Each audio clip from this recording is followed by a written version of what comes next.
à toutes et à tous. Je ne voudrais pas passer sous silence ce triste événement qui est en train de se produire sous nos yeux. Cette attaque terroriste du Hamas palestinien sur Israël, je pense qu'il est nécessaire d'en dire quelques mots, sans bien sûr entrer dans les détails d'une analyse peut-être minutieuse et aussi hasardeuse. Je ne suis pas politicien, vous le savez bien, mais j'aime voir un peu les événements mondiaux sous l'angle de ce que dit la parole de Dieu, bien entendu. Il y a un proverbe qui dit « Il n'y a pas de pire sourd que celui qui ne veut pas entendre ». Et il n'y a pas de pire aveugle que celui qui ne veut point voir. Et je rajouterais, il n'y a pas de pire imbécile ou de pire idiot qui ne veut rien comprendre, ou qui au moins ne veut pas chercher à comprendre les choses. Et en cette fin de temps, je trouve que les chrétiens sont de moins en moins intelligents. Je ne suis pas là pour insulter qui que ce soit, bien entendu.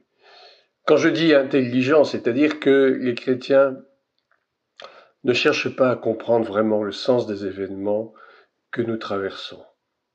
Ils se contentent, je dirais, du minimum, ils se contentent des prédications du dimanche, la bénédiction, que le Seigneur pourvoira tous nos besoins, que le Seigneur est bon. Oui, Dieu est bon, c'est vrai.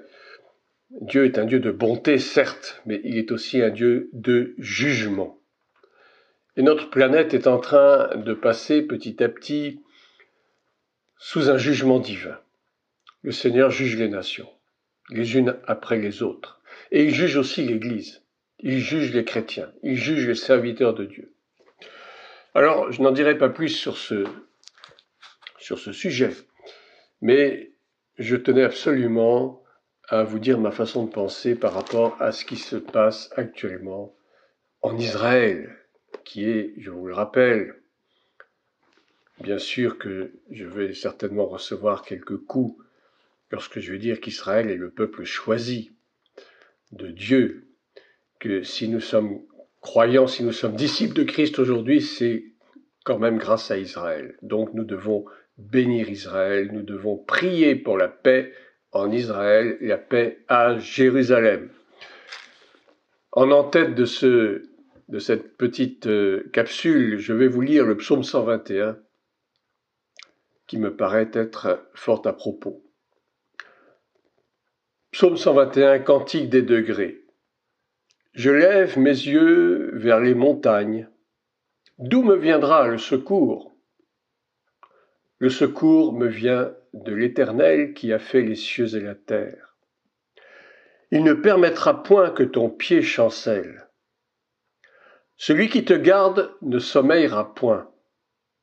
Voici, il ne sommeille ni ne dort celui qui garde Israël. L'Éternel est celui qui te garde. L'Éternel est ton ombre à ta main droite. Pendant le jour, le soleil ne te frappera point, ni la lune pendant la nuit. L'Éternel te gardera de tout mal. Il gardera ton âme. L'Éternel gardera ton départ et ton arrivée, dès maintenant et à jamais. Amen. Alors que dire ?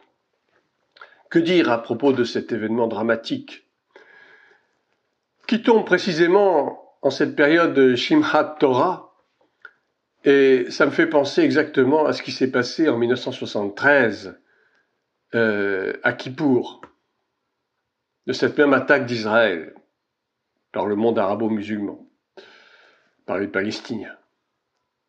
Alors, nous savons que Esav, Édom si vous voulez, s'est mélangé à Ishmaël pour attaquer Yaakov, et c'est biblique, nous le savons.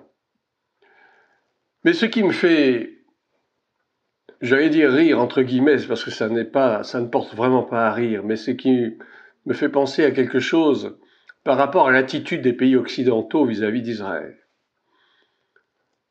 C'est quand même extraordinaire, quand nous lisons l'actualité, de la presse alignée bien entendu, que tous les pays occidentaux, à commencer par les États-Unis bien sûr, et puis l'Union européenne et consorts, vont condamner, à juste titre bien sûr, vont condamner ces attentats qui ont été, j'allais dire, perpétrés d'une façon assez curieuse, non pas avec des armes lourdes, non pas avec des bombardiers, mais plutôt avec des drones, avec des motos, avec des parapentes, enfin c'est complètement invraisemblable.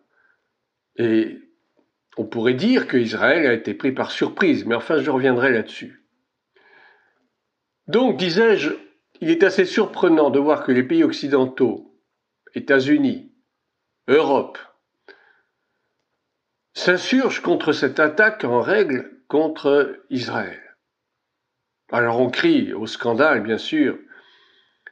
Et puis d'un autre côté, ce sont ces mêmes pays occidentaux qui vont vitupérer contre Israël, qui vont se mettre en colère contre Israël dès qu'il y aura un problème avec les Palestiniens.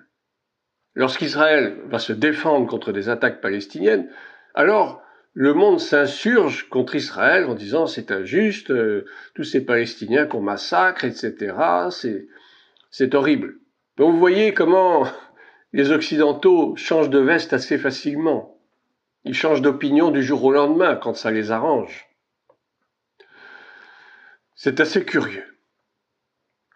Alors, qu'est-ce qu'on pourrait dire par rapport à cette attaque assez singulière, j'allais dire?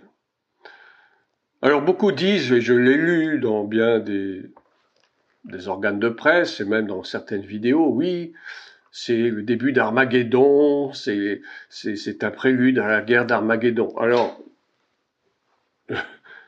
rien n'est plus faux. Armageddon, c'est pas pour maintenant.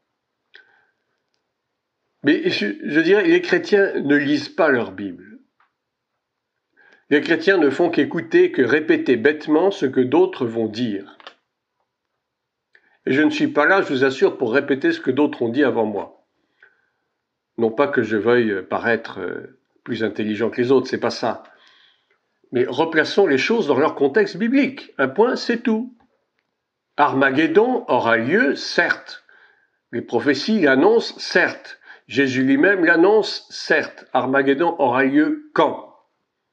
Eh bien, aura lieu à l'issue des 7 années de tribulation. Alors, je vous pose la question, est-ce que les 7 années de tribulation ont commencé? D'aucuns diront, oui, peut-être, ça ressemble, on dirait que, vu la situation politique, économique que nous traversons, on pourrait dire que les 7 années ont commencé. Mais stop!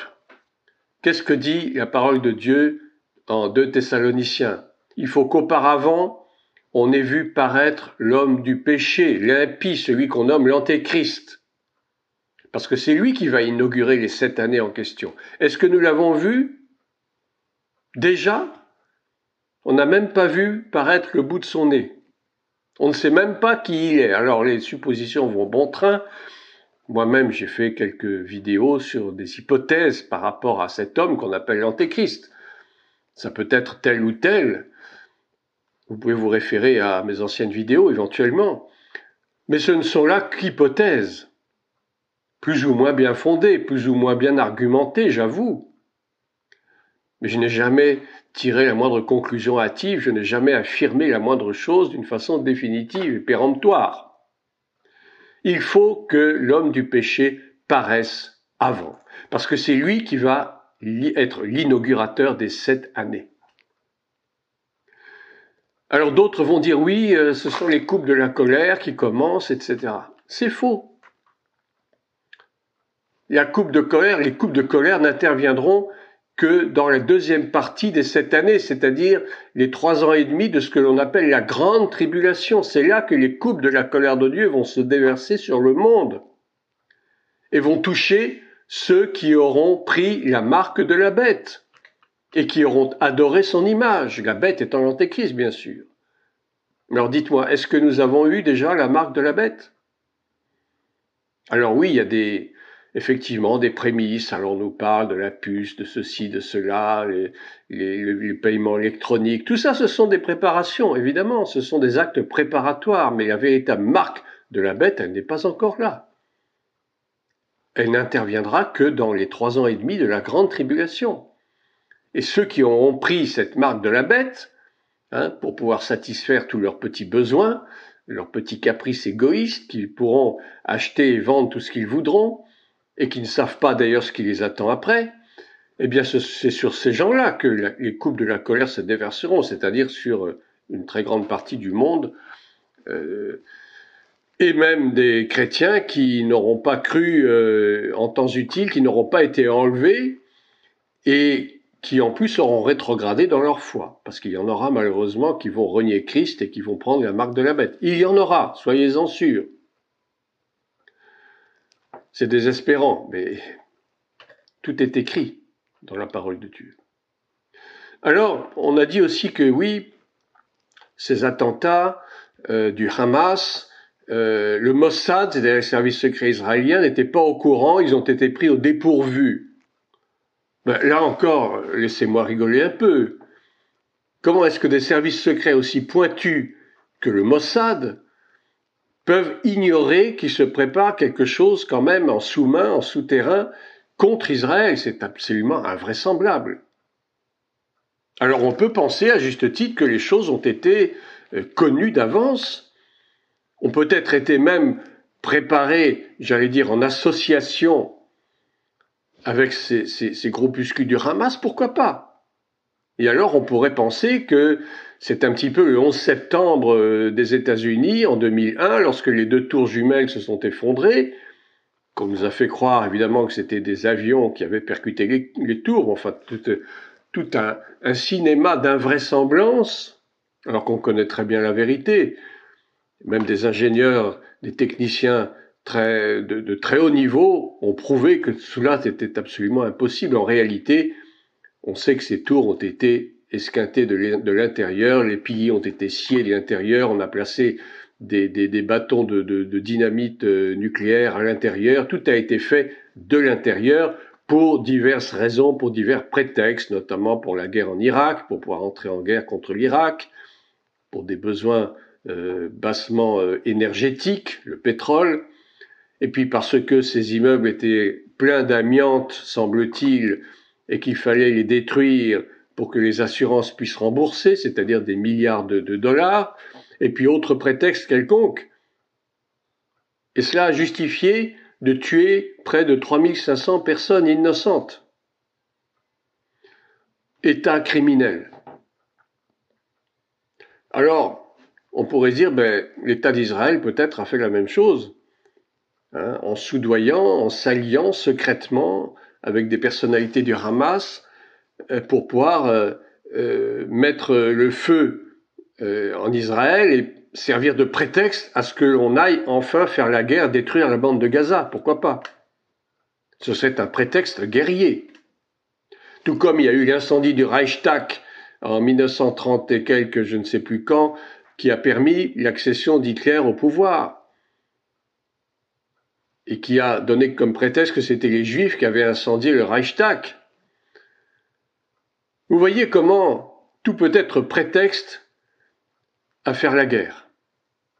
Parce qu'on sait que les guerres enrichissent les nations, les guerres enrichissent les banques, les guerres enrichissent les oligarques. C'est bon de faire la guerre, ça rapporte beaucoup d'argent, croyez-moi. Alors pourquoi cette guerre en Ukraine continue-t-elle, perdure-t-elle, apparemment sans issue?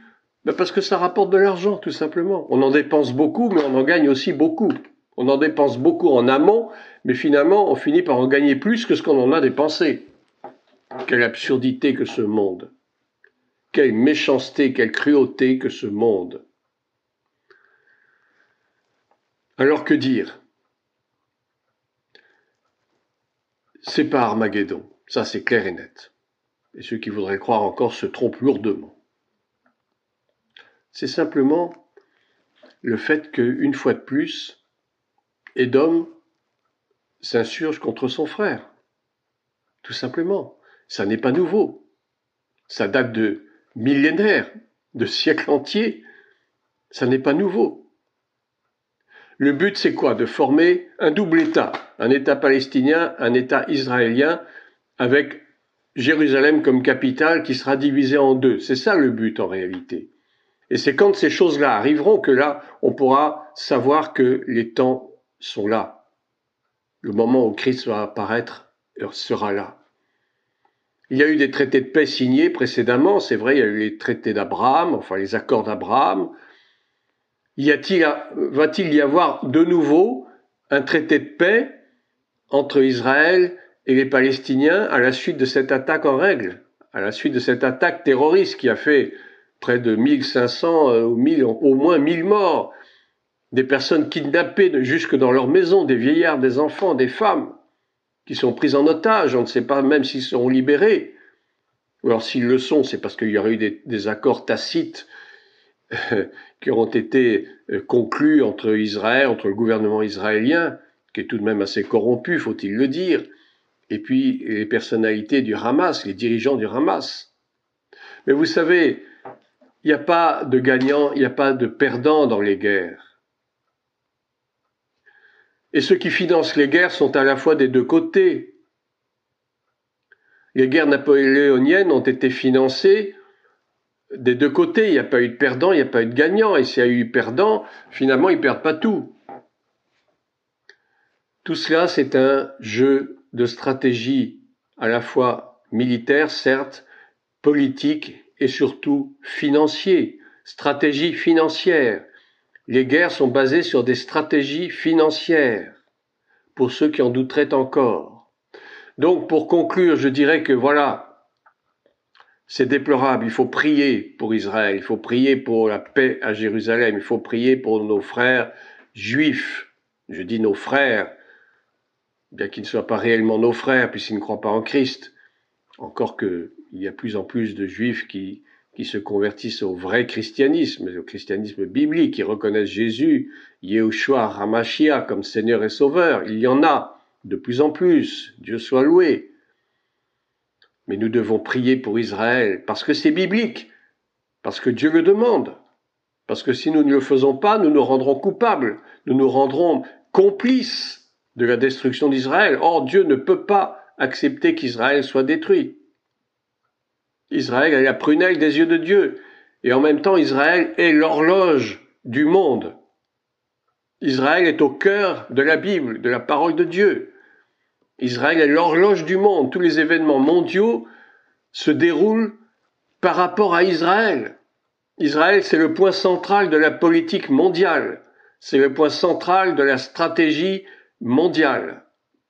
Tout est centré autour d'Israël, ce tout petit pays de rien du tout, cette bande de terre de quelques centaines de kilomètres. Tout est centré sur Israël. Donc notre devoir premier en tant que disciples de Christ, c'est d'intercéder pour Israël. Bien sûr que nous ne saurons peut-être jamais la vérité sur cette attaque terroriste. En mon fort intérieur, je suis persuadé que tout cela a été instrumentalisé par le gouvernement israélien lui-même, comme prétexte justement pour entrer en guerre et détruire cette bande de Gaza qui est un peu leur épine dans le pied depuis des années, depuis des décennies. Il faut en finir une bonne fois pour toutes. Mais enfin, c'est mon opinion personnelle, peut-être rejointe par d'autres, je n'en sais rien. Ce n'est peut-être pas la vôtre.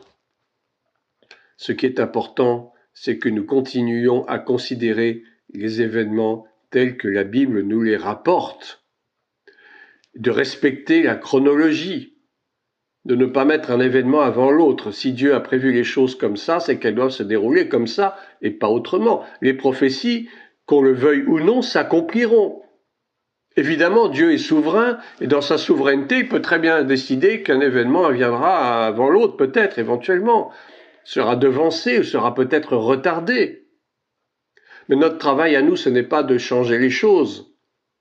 Le nouvel ordre mondial veut faire les choses à sa façon, veut organiser les choses à sa façon, selon son calendrier. Alors, est-ce que Dieu est dedans ou pas? Je ne peux pas le dire. Peut-être que Dieu se sert de ces gens-là pour que justement les prophéties s'accomplissent. Mais peut-être aussi que ces gens-là se trompent lourdement, et je pense à le croire, je le crois volontiers, veulent faire les choses pour devancer, parce que figurez-vous que ces gens-là connaissent les prophéties bibliques pour la plupart d'entre eux. Les francs-maçons d'un très haut niveau connaissent parfaitement bien les prophéties bibliques. Mais ils veulent se mettre à la place de Dieu, voilà tout. C'est là le problème. Mais comme Dieu contrôle toutes choses, comme Dieu est souverain, que sa volonté n'est pas la volonté des hommes. Il est au-dessus de tous les rois, il est au-dessus des princes de ce monde, il est au-dessus de tous les gouvernements. Certes, il établit les autorités sur terre, nous respectons les autorités, mais nous n'avons pas forcément à croire à tout ce qu'ils font. Et croyez-moi, tout ce qu'ils font, dans tout ce qu'ils font, il y a 80% de mal et peut-être 20% de bien, et encore. Je vous relis ce psaume 121 qui est si beau. Je lève mes yeux vers les montagnes. D'où me viendra le secours? Le secours me vient de l'Éternel, qui a fait les cieux et la terre. Il ne permettra point que ton pied chancelle, Israël. Dieu ne permettra point que ton pied chancelle. Celui qui te garde ne sommeillera point.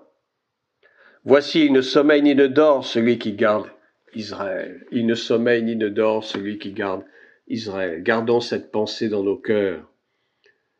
Et réveillons-nous. Les temps sont proches. Nous sommes à la période de Tishri, la fête de Sukkot.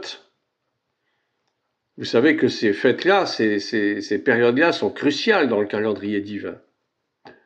Je n'en dirai pas plus, mais soyons sur nos gardes, veillons, prions, intercédons pour Israël, prions pour la paix à Jérusalem.